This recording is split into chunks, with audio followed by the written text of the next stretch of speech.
la question qui se pose en matière d'environnement, elle est à mon avis un peu différente. C'est que les questions d'environnement, on le sait bien tous, ce sont beaucoup plus des questions de long terme que de court terme.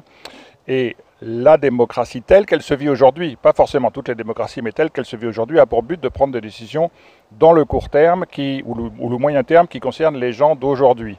Les gens votent pour élire des représentants, et ces représentants votent des lois par rapport à des populations existantes. Et donc le problème fondamental, c'est le problème de la prise en compte des générations futures dans la démocratie actuelle. Il n'y a pas de mécanisme qui permette de prendre en compte les générations futures.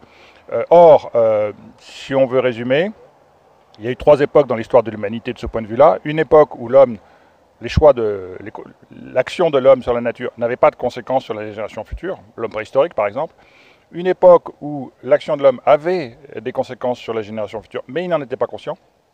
Et une époque où ça a des conséquences sur la génération future et il en est conscient. C'est aujourd'hui. Bon, est-ce que la démocratie peut fonctionner de la même manière à partir du moment où on sait que nos choix d'aujourd'hui ont des conséquences sur la génération future? À mon avis, non.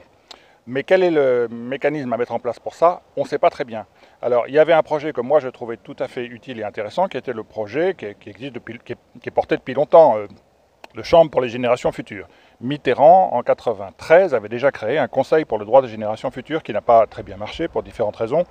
Et l'idée de cette chambre, c'était que les gens qui étaient là-dedans expriment les choix, les attentes, les préférences des générations futures, de façon purement consultative, parce que pour l'instant on ne sait pas faire autrement.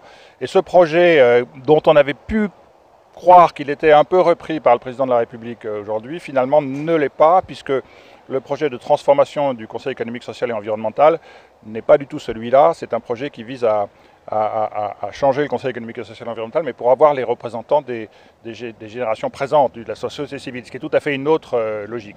Donc on a ce problème, sachant qu'on ne sait pas du tout qui mettre là-dedans, parce que qui est là pour représenter les générations futures? Est-ce que ce sont les mères de famille parce qu'elles portent les enfants? Est-ce que ce sont les jeunes parce qu'ils vont vivre plus longtemps? Est-ce que ce sont au contraire les personnes âgées parce qu'elles ont plus de recul sur la vie? Est-ce que ce sont les autorités spirituelles parce qu'elles sont détachées du court terme? Aucune de ces solutions n'est bonne, on le voit bien. Donc il faut avancer petit à petit en trouvant une solution de ce genre.